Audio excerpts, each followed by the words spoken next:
In the world of global finance, there are these two massive forces that are just constantly clashing. You've got the blinding speed of automated decisions on one side, and on the other, this painstaking demand for absolute precision.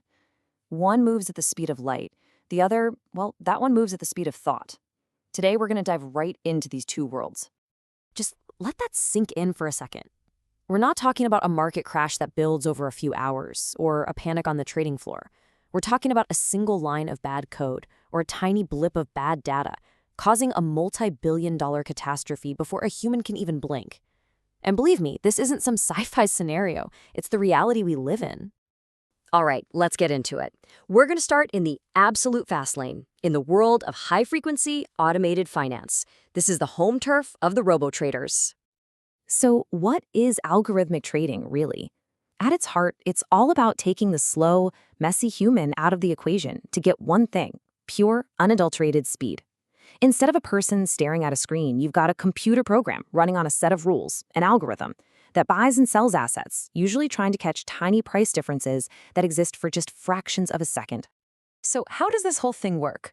Well, it's actually a pretty simple three-step loop, but it happens millions of times a second.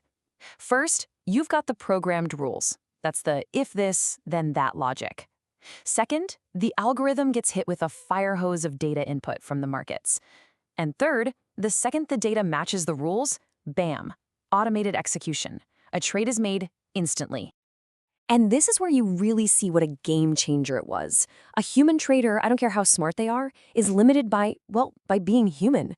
They have to see the info, process it in their brain, and then act. An algorithm does all of that in microseconds. It's not just faster, it's way more efficient. It can juggle a ton of complex strategies at once. And you know what? It never gets tired and it never panics. But here's the catch. With all that incredible speed comes some pretty incredible risk. I mean, if you give a machine the power to make millions of decisions a second, you're also giving it the power to make millions of mistakes a second. And this, right here, is where our story takes a very sharp, very expensive turn. This isn't just theory, this actually happened. On May 6, 2010, the market went through something we now call the flash crash. In just a few minutes, major stock indexes just nosedived. They dropped 5–6%, wiping out almost $1 trillion in value. And then, just as fast, they bounced back. What caused it?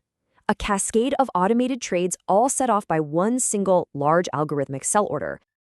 And that flash crash, it wasn't some freak accident. No, it was a symptom of the huge risks that are baked right into this high-speed system. You see, algorithms can get weird under pressure. They can suck all the money out of the market right when it's needed most. A single mistake can ripple through the whole system. And in the worst cases, they might have to shut the whole market down before a trade can even go through. Which brings us to the other side of this whole coin. We've built this incredible engine that moves at the speed of light. It's amazing. But what happens when the fuel we're pouring into that engine, the data, is just plain wrong? So now we're going to hit the brakes. We're shifting gears and slowing way, way down. We're leaving the chaos of the trading floor and entering the quiet, careful world of actuarial science, the quest for pure, precise data. And the absolute foundation of this world is something called risk classification.